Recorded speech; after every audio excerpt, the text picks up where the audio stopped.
I haven't uploaded a video in 2 weeks, which wasn't planned. Well, the first week was planned because I went on a vacation with one of my friends, and before going, I had told myself that I wouldn't stress about making a video this week, but the first week when I get home, I would make another video, which I kind of didn't. But there is a reason why I didn't upload last week, and it was actually just because I didn't feel motivated to do it.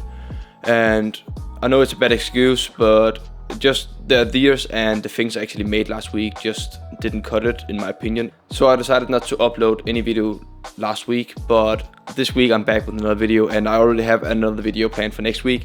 So we're back on track, and hopefully we can keep on the weekly videos coming up on YouTube. So a while back I made a YouTube video called 6 Lightroom tools I actually use on a daily basis, because I feel like there is a lot of videos out there that just show all the tools, but most of them you don't really use at all. So I thought, why not make a video today where I show you guys the 6 tools that I actually use inside of Photoshop, because I do some editing inside of Photoshop. But just before we get started with the tools, I just want to tell you that I don't do any color correction or any color grading inside of Photoshop. It is solely just photo manipulation or just things I find handy. But let's just get into it and start with tool number 1.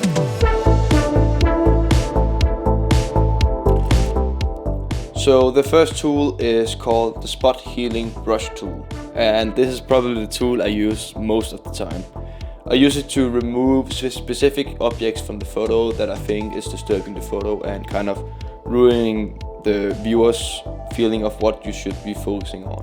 So I have this example with me today. This is from when I was in the Dolomites. Here you see it's a beautiful photo and everything, but for me there is just some things in the photo I think don't need to be there. For example, this pole here, I don't think it needs to be there, and some of the stones here.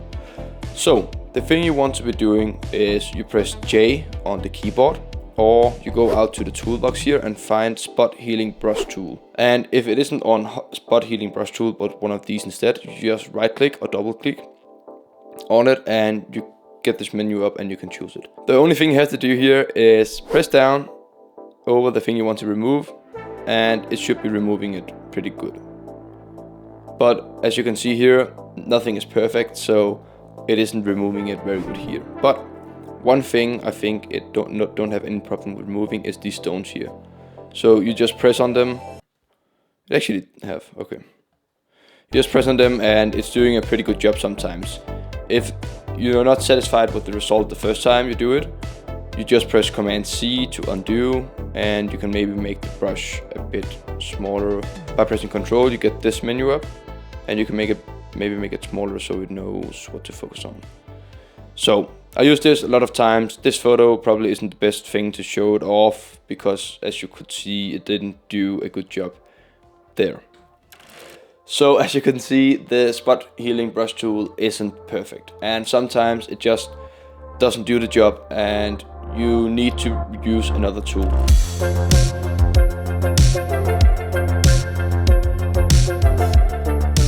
And for this I used the tool called Clone Stamp tool.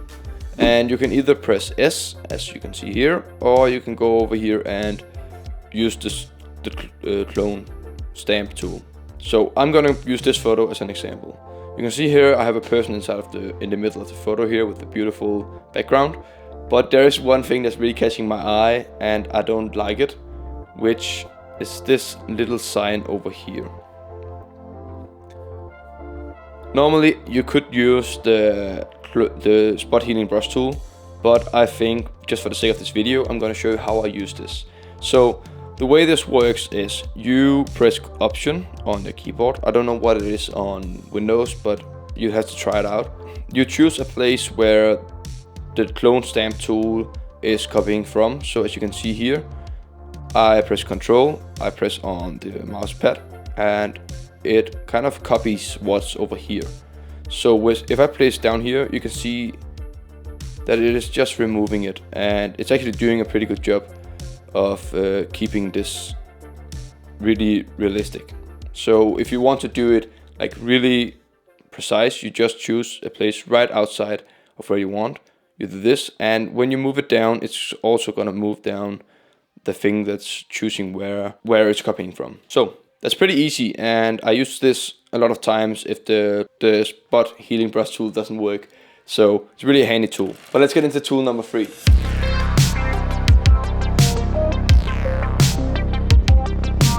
I use this tool if I need to remove something for the photo, or most of the time I actually use it to copy some specific objects or subjects or things in the photo. So there's a few different ways you can select objects or things in the photo.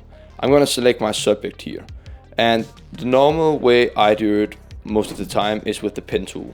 This is gonna take a long time, but in my opinion this is the most precise way to do it.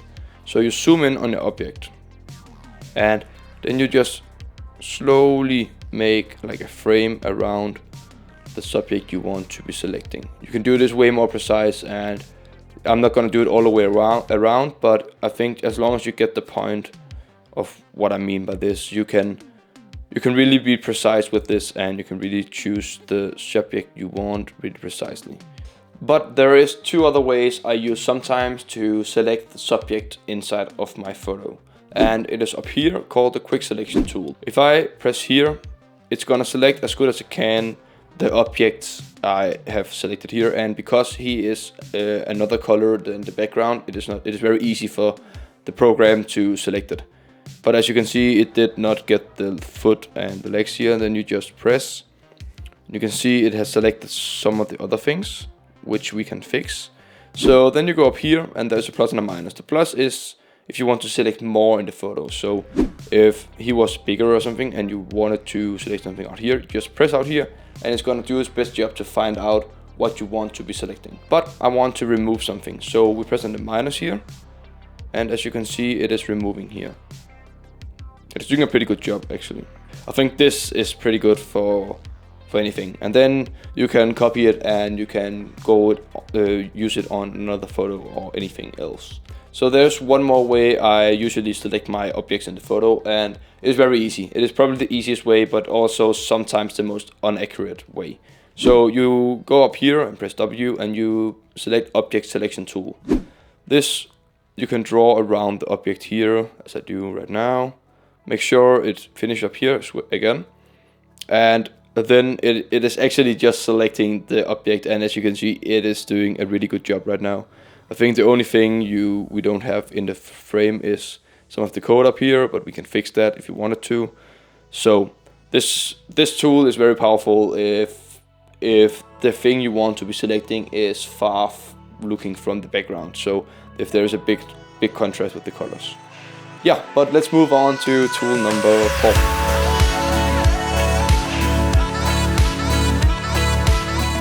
So recently I've been shooting a lot of long exposure photography, which I did in the beginning of my photography career as well. So I've kind of just went back to it and tried it again, which has been a lot of fun. But when you shoot the long exposure photos I do, you need to merge the photo together inside of Photoshop later, which is really simple. So the thing you do, I have 3 photos here, which is taken in the same spot with the camera, so the camera didn't move at all. Which means I can press Command A and then Command C to copy this photo.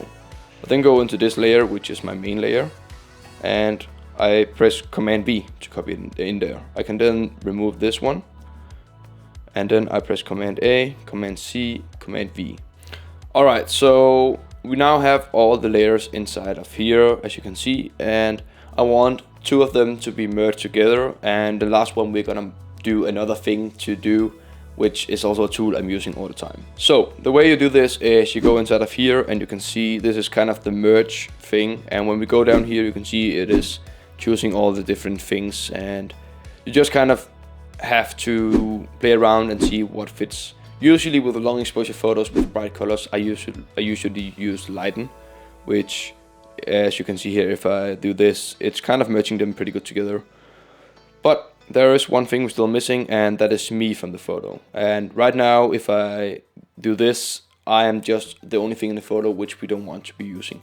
So we're gonna use tool number 5, which is called the masking tool.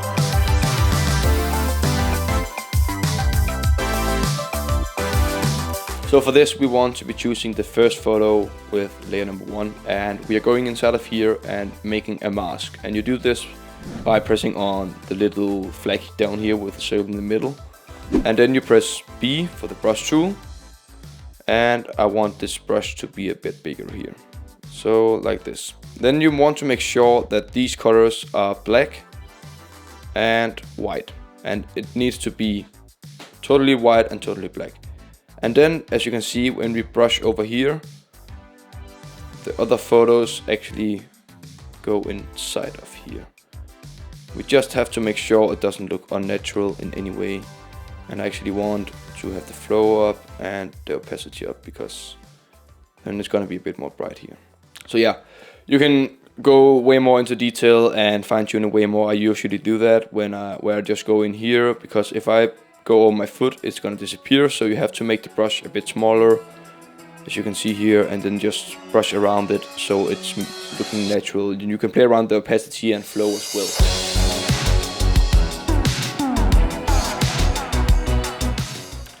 So we are now inside of the last tool I use inside of Photoshop, and it is actually just because I don't like to post vertically inside of Instagram, but sometimes I do take vertical photos and I want to be posting them because I really like them. So the thing I do here is actually to split up the photo inside 2 photos. So when you scroll through the carousel inside of Instagram, it is looking like it's one photo that you just scroll through. I can just show you on the screen with one of my photos I've uploaded recently. But the way I do this is actually very simple. You go up here and press C, and if normally it's on the crop tool, but you just double click or use 2 fingers or right click on it, and then the slice tool comes out. You can then just press here, and then when you're at the middle, there's going to be a purple line here. You just do that. It has now sliced it into 2, so it is now 2 separate photos. And you don't want to be exporting it like normal. You want to actually go into export here and then press save for web. And when you come in here, you can then choose JPEG. I think it's on GIF normally, but then just choose JPEG, optimized, quality 100, and then you press save. And then you choose where you want to be saving it. I don't want to be saving this because I'm not going to upload it. But it's very simple, and I use it all the time. If I have a vertical photo I want to be posting on Instagram. And then you have to just make sure you post it in the right order, so the left photo is before the right photo. So this was the 6 tools I usually use inside of Photoshop when I'm editing my photos inside of there. I don't use Photoshop, as I said, to do any color correction or color grading. I solely use it to do the things that I've just shown you. But as I've said this, I haven't even touched 10% of Photoshop, so there is so much more for me to learn and do inside of Photoshop, and I just think there is so many possibilities to use Photoshop. And when that is said, I actually use Photoshop sometimes to do some special effects on my photos. So if you want me to do a video on some of those, I have already showed one of them in another video that's going to be up in one of the corners now. But I can make a video on that if you want to, so leave a comment in the video on the video if you want me to make a video about that. But other than that, I would really appreciate if you would leave a like on my video. It really helps me out a lot. And if you really want to be helping me out a lot, I would really appreciate if you would subscribe to my channel. It actually really helps me out. So yeah, thanks. Thanks for watching, and I'll see you around.